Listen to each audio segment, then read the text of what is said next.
സത്യത്തിൽ രേണു ഒരു ക്യാൻസറാണ്. രേണു പറഞ്ഞതെല്ലാം കള്ളമാണ്. കൂടുതലായി ചാനലിലേക്ക് ഷെയർ ചെയ്യുക, സബ്സ്ക്രൈബ് ചെയ്യുക. അപ്പോൾ നമുക്ക് നമ്മുടെ കാര്യത്തിലേക്ക് ഇറങ്ങാം. സോഷ്യൽ മീഡിയയിൽ ഇപ്പോൾ ഉള്ള ഒരു വീഡിയോ രേണു സുധീരെ ക്യാൻസറെ ചുറ്റിപ്പറ്റിയാണ്.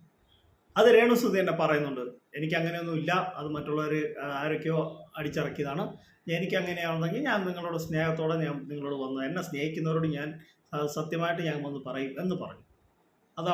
അതുകൊണ്ട് അവസാനിച്ചില്ല. ഇപ്പോൾ സോഷ്യൽ മീഡിയയിലുള്ള രേണു സുധി കള്ളം പറഞ്ഞു.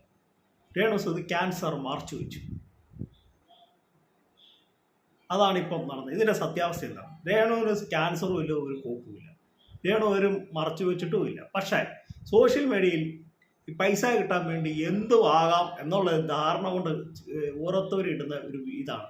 രേണു ക്യാൻസറെ മറച്ചു വെച്ച്, രേണു അങ്ങനെ പറഞ്ഞു, രേണു ഇങ്ങനെ പറഞ്ഞു എന്നൊക്കെ പറഞ്ഞ് ഭയങ്കര. ഞാൻ രേണുവിനെ ഒരുപാട് വിമർശിച്ചിട്ടുണ്ട്. അവരുടെ ഭാഗത്ത് ഒരുപാട് തെറ്റുകളുണ്ട്. പക്ഷേ ഇങ്ങനെയുള്ള ഓരോ കാര്യങ്ങൾ പറയുമ്പോൾ നമുക്ക് തന്നെ ഒരു ലജ്ജ തോന്നിയല്ലേ? നമ്മൾ ചെയ്യാത്ത കാര്യങ്ങൾ, അല്ലെങ്കിൽ നമുക്ക് അസുഖം ഇല്ലാത്ത ഒരാളെ അസുഖം ആക്കുക എന്നൊക്കെ പറയുമ്പോൾ ഇപ്പം രേണു സുധി കള്ളം പറഞ്ഞു. രേണു സുധി കള്ളം പറഞ്ഞിരിക്കുകയാണ്. സുഹൃത്തുക്കളെ എന്ന് പറഞ്ഞാണ് പല ആളുകളും വീഡിയോ ഇട്ട് ക്യാൻസർ മറച്ചു വെച്ചു, ക്യാൻസർ ഉണ്ടായിട്ടില്ലെന്ന് പറയുന്നു, അത് കള്ളത്തരമാണ് എന്നൊക്കെ പറഞ്ഞ് രേണുവിനെ കുറിച്ച് ഇല്ലാത്തത് ഉള്ളതും എല്ലാം ഇങ്ങനെ പറഞ്ഞുകൊണ്ടിരിക്കുകയാണ്. നമ്മളൊരു കാര്യം മനസ്സിലായി, ഒരാളെ കുറിച്ച് വെറുതെ ഓരോന്ന് പറയുമ്പോൾ ആ വ്യക്തിക്കുണ്ടാകുന്ന മാനസിക ഇതൊക്കെ നമ്മളൊന്ന് ആലോചിച്ച് നോക്കണം. വെറുതെയാണ് ഓരോരുത്തരും ഓരോ വീഡിയോ ഇടുന്നത്. ഇങ്ങനെയൊക്കെ മറ്റുള്ളവരെ അവഹരിക്കപ്പെടുന്നത്. ഒരിക്കലും ഇങ്ങനെ വീഡിയോ ചെയ്യരുത്. നമ്മളൊരു കാര്യം മനസ്സിലാക്കുക, ഈ നമ്മളെല്ലാം സമൂഹത്തിൽ ജീവിക്കുന്നവരാണ്. ഇപ്പം ക്യാൻസർ എന്ന അസുഖം ആർക്ക് വേണേലും വരാം, ഇല്ലെന്നൊന്നും പറയാൻ പറ്റില്ല. ആർക്ക് വേണം. ഇപ്പം ഈ കളിയാക്കിയവർ, ഇങ്ങനെയുള്ള ഈ വീഡിയോ അടിച്ചിറക്കിയവർക്ക് വരാം വേണമെന്നൊന്നുമില്ല, പറയാൻ പറ്റത്തില്ല. ആർക്ക് വേണേലും വരാം. ഇപ്പം സോഷ്യൽ മീഡിയയിൽ പറയുന്നതാണ് രേണു ഒരു ക്യാൻസർ, അത് രേണു മറച്ചു വെച്ചു, രേണു കള്ളം പറഞ്ഞു. ഇതാണ് ഇപ്പോൾ സോഷ്യൽ മീഡിയയിൽ. അപരാധം പറയുമ്പോൾ ഒരു അതിരില്ലേ? നമ്മളിങ്ങനെ ഓരോരുത്തർ അടിച്ചിറക്കുമ്പോൾ ദൈവം എന്ന് പറയുന്ന ആൾ നോക്കുന്നുണ്ട്. നമുക്കിപ്പം ഒരു മനസാക്ഷിയില്ലേ?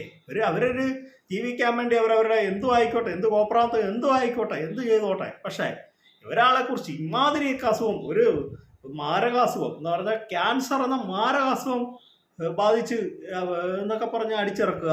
പിന്നെ രേണു അത് അല്ല എന്ന് പറയുമ്പോൾ അത് സത്യമാണ്, രേണു കള്ളം പറയുവാണ് എന്നൊക്കെ പറഞ്ഞ് വീഡിയോ ഇടുക. ഒരു ലജ്ജയില്ലേ? ഈ ഒരു യൂട്യൂബ് ചാനൽ തുടങ്ങി, അല്ലെങ്കിൽ ഒരു പൈസ കിട്ടാൻ വേണ്ടി, സബ്സ്ക്രൈബറിൻ്റെ കൂട്ടാൻ വേണ്ടി, റീച്ച് കൂട്ടാൻ വേണ്ടി ഇങ്ങനെയുള്ള കാട്ടായങ്ങൾ കാണിക്കുന്നവരെ എന്താ പറയേണ്ടത്? നിങ്ങൾ പറ.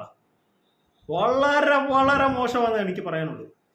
ഇതൊരു സോഷ്യൽ മീഡിയ ആണ്. ഈ സോഷ്യൽ മീഡിയ പ്ലാറ്റ്ഫോമിൽ നമ്മൾ എന്ത് പറഞ്ഞാലും അത് വൈറലാവും, അല്ലെങ്കിൽ നമുക്ക് തന്നെ തിരിച്ചു വരും ഒക്കെ ചെയ്യും. പക്ഷേ ഈ രേണു എന്ന് പറഞ്ഞാൽ രേണു സുധി അത്ര വലിയ പരിശുദ്ധമാണെന്നൊന്നും ഞാൻ പറയുന്നില്ല. പക്ഷേ ഇവന്മാർ ഈ ചെയ്ത തെണ്ടിത്തരം എന്നേ പറയുള്ളൂ. രേണു അല്ല എന്ന്, ക്യാൻസർ അല്ല, എനിക്കില്ല എന്ന് പറയുന്നതിന് ശേഷവും രേണു പറഞ്ഞതെല്ലാം കള്ളത്തരാണ്, തെളിവിതാണ് എന്നൊക്കെ പറഞ്ഞ് ഡോക്ടറെ ഇതുണ്ട്, അങ്ങനെയാ ഇങ്ങനെയാ എന്നൊക്കെ പറഞ്ഞ് വെറുതെ വീഡിയോ ഇടുന്നവന്മാർ എന്താ ഞാൻ പറയുക? ഒന്ന് ആലോചിച്ച് നിങ്ങൾ തന്നെ പറ. നമുക്കെല്ലാവർക്കും രേണു സുധിയുടെ കാട്ടായത്തെ കുറിച്ച് എല്ലാവർക്കും അഭിപ്രായ വ്യത്യാസമുണ്ട്. എനിക്കും നിങ്ങൾക്കും എല്ലാം ഉണ്ട്. പക്ഷേ ഒരാൾക്ക് ക്യാൻസർ